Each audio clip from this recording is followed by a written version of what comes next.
Students, আজকে আমি তোমাদের সায়েন্সের ফিজিক্যাল সায়েন্স বিভাগের 1.3 চ্যাপ্টারটি করাবো।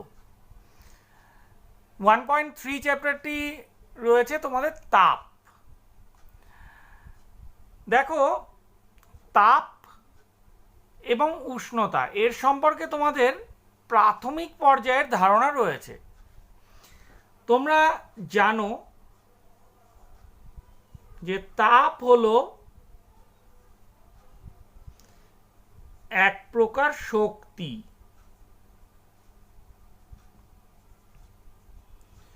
অপরদিকে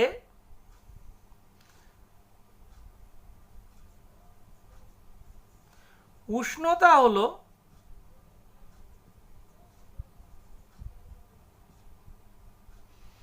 বস্তুর তাপীয় অবস্থা। বস্তুর তাপীয় অবস্থা যা নির্ধারণ করে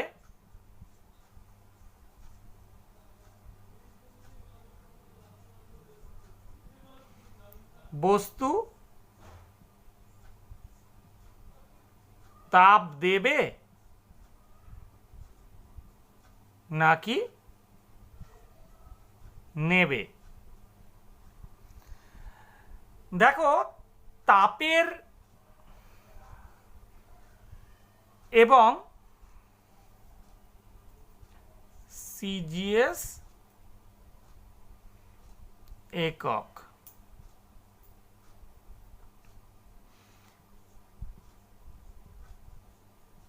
তাপের সিজিএস একক কি?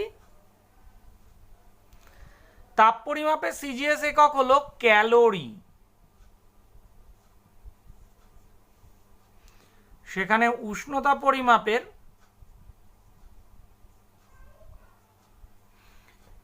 সিজিএস একক ডিগ্রি সেলসিয়াস বা ডিগ্রি সি।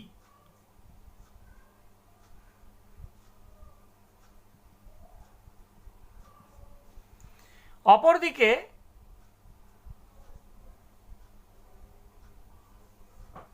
যদি আমরা এসআই একক দেখি, তাপ পরিমাপের হলো জুল, আর উষ্ণতা পরিমাপের হলো কে, বা যাকে আমরা বলি কেলভিন। দেখো, এর পরে যে বিষয়টাতে আসবো সেটা হলো আপেক্ষিক তাপ।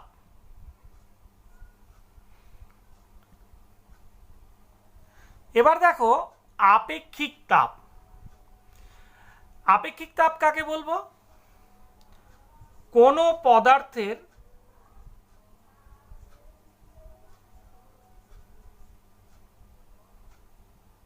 পদার্থের একক ভরের উষ্ণতা 1 ডিগ্রি বৃদ্ধি করতে যে পরিমাণ তাপের প্রয়োজন। তাহলে কি হলো ব্যাপারটা? অর্থাৎ 1 ডিগ্রি উষ্ণতা বৃদ্ধি করা হবে। 1 ডিগ্রি উষ্ণতা বৃদ্ধির জন্য যে পরিমাণ তাপের প্রয়োজন হবে, কার? কোনো একক ভরের পদার্থের, তাকেই আমরা বলবো কি? আপেক্ষিক তাপ। দেখো, এবার আপেক্ষিক তাপকে আমরা কিভাবে প্রকাশ করতে পারি। আমরা যদি দেখি, সর্বপ্রথম এবার একটি সূত্রের সাহায্যে দেখে নেওয়া যাক তাপ, আপেক্ষিক তাপ এবং উষ্ণতার মধ্যে যে সম্পর্ক রয়েছে সেই বিষয়টি। দেখো, আমি ধরে নিলাম কিউ হলো তাপ। এম হলো সেই পদার্থের ভর, পদার্থের মোট ভর। এস হলো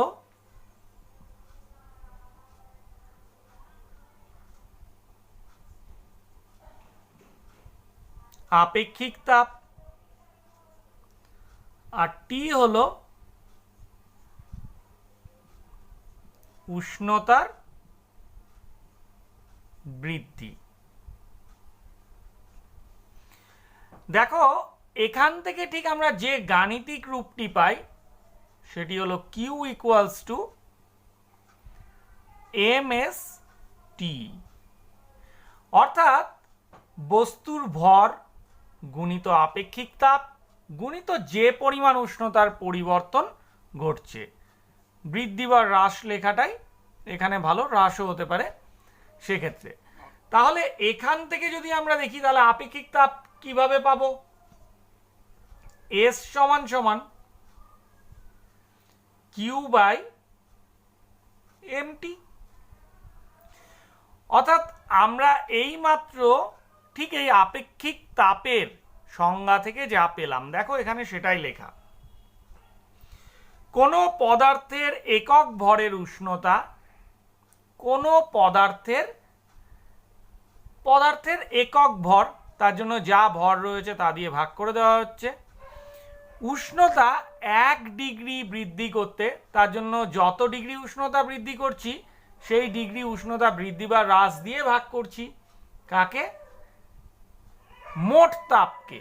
কিউ মোট তাপ, যে পরিমাণ তাপের প্রয়োজন, অর্থাৎ কিউকে যখন মোট তাপকে যখন এই দুয়ের গুণফল দিয়ে ভাগ করলাম তখন আমরা যে মানটা পেলাম সেটাই হলো আপেক্ষিক তাপ। এবার দেখে নেওয়া যাক আপেক্ষিক তাপের একক। আপেক্ষিক তাপের একক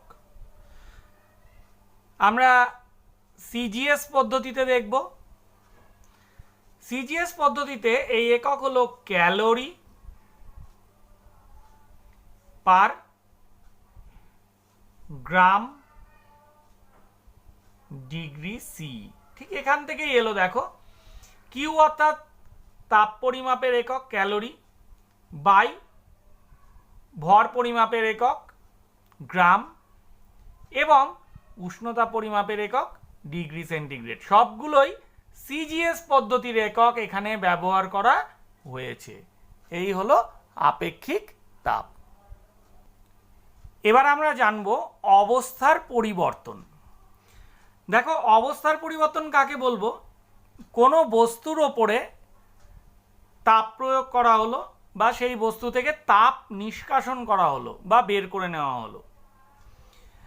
তো এই তাপ প্রয়োগ বা তাপ নিষ্কাশনের দ্বারা পদার্থের যদি এক ভৌত অবস্থা থেকে অপর ভৌত অবস্থায় পরিবর্তিত করা যায় তাকেই আমরা বলি অবস্থার পরিবর্তন।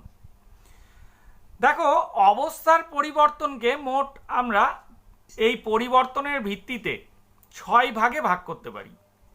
আমি 6টি ভাগ করে রেখেছি। প্রথম বিভাগটি হলো গলন। প্রথম বিভাগ গলন।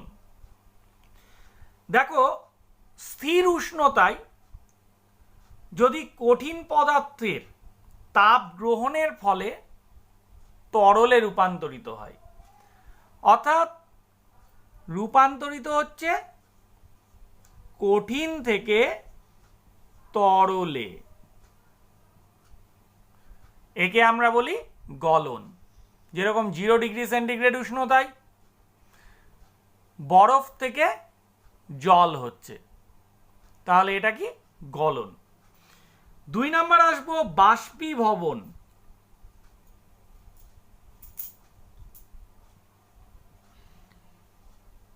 কাকে বলবো বাষ্পীভবন? যখন কোনো উষ্ণতায় অথবা স্থির কোনো উষ্ণতায় তরল ফুটে বাষ্পে পরিণত হয়। অর্থাৎ এখানে তরল থেকে বাষ্পে পরিণত হলো, একে আমরা বললাম বাষ্পীভবন। যেরকম 100 ডিগ্রি সেন্টিগ্রেড উষ্ণতায় জল ফুটে বাষ্পে রূপান্তরিত হচ্ছে। তার মানে দেখো গলনেও কি হলো, তাপ গ্রহণ। বাষ্পীভবনেও হলো তাপ গ্রহণ। আমি সংক্ষিপ্তভাবে লিখছি, তাপ গ্রহণ।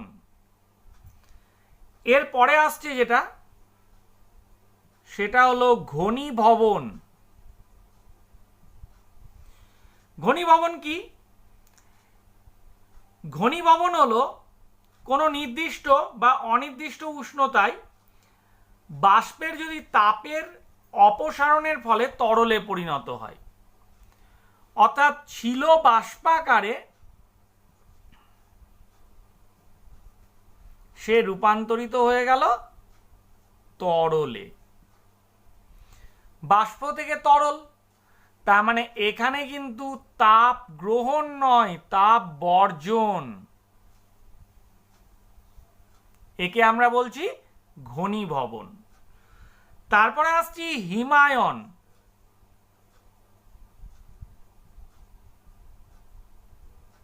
তাহলে হিমায়ন কি? এবার তরল পদার্থ জমে যখন কঠিনে পরিণত হলো, অর্থাৎ তরল হয়ে গেল কঠিন। যেরকম ভাবে আমরা ফ্রিজে জল রেখে দিলাম, ডিপ ফ্রিজে রাখা হলো, সেটি জমে বরফে পরিণত হয়ে গেল, অর্থাৎ এখানেও তাপ বর্জন হলো, হিমায়ন। তারপরে আসছে ঊর্ধ্বপাতন।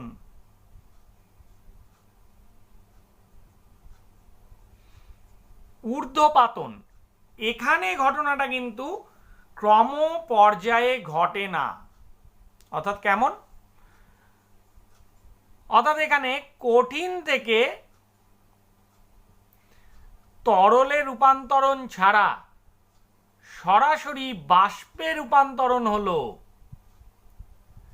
কঠিন থেকে বাষ্পে যেতে সে অবশ্যই তাপ গ্রহণ করেছে, কিন্তু মধ্যে তরলে রূপান্তরিত হয়নি।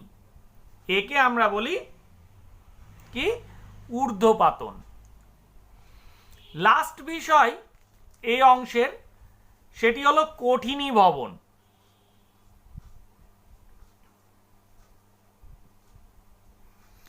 কঠিনীভবন কি? যখন বাষ্প তাপ বর্জন করে সরাসরি কঠিনে পরিণত হয়, অর্থাৎ এই ঊর্ধ্বপাতনের উল্টো।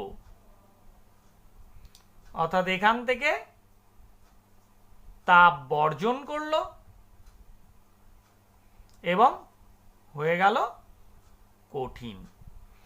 একে আমরা বলি কঠিনীভবন। এই দুটো প্রক্রিয়া দেখা যায় কর্পূর, নিশাদল ইত্যাদির ক্ষেত্রে, ঊর্ধ্বপাতন এবং কঠিনীভবন। এই হলো অবস্থার পরিবর্তন। এবার আমরা জানব লীন তাপ। দেখো লীন তাপ কাকে বলে? প্রথমেই একটা কথা লিখে দিই, লীন কথার অর্থ হলো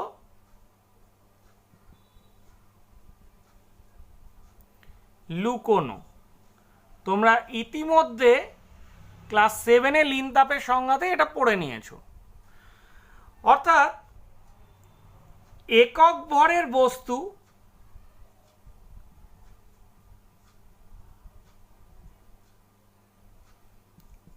কোনো বস্তু বা পদার্থ যাই বলো, পদার্থের উষ্ণতা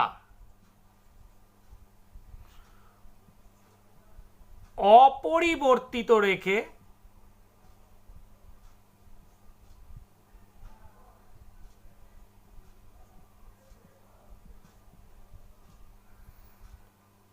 শুধু অবস্থার পরিবর্তন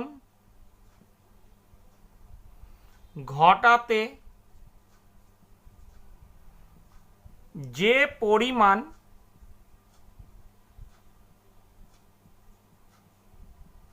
তাপের প্রয়োজন তাকেই আমরা বলি লীন তাপ। এটাই হলো লীন তাপ। দেখো, লীন তাপকে আমরা দুই ভাগে ভাগ করতে পারি। একটা হলো গলনের লীন তাপ,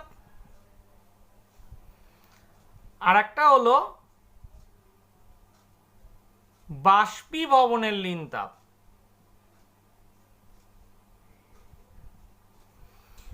গলনের লীন তাপ যদি তোমরা দেখো, বরফ গলনের ক্ষেত্রে যদি আমরা একটা উদাহরণ নিই, এই গলনের লীন তাপ হয় 80 ক্যালোরি প্রতি গ্রাম।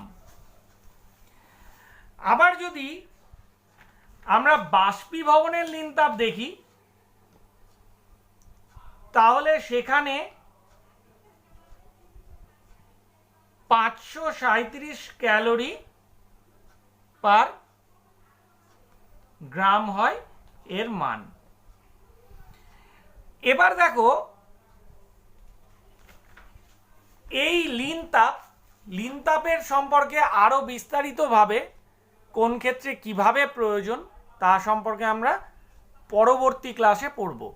আজকে প্রথম ক্লাসে লীন তাপের সংজ্ঞা এবং তার বিভাগ পর্যন্তই তোমাদের পড়া থাকবে।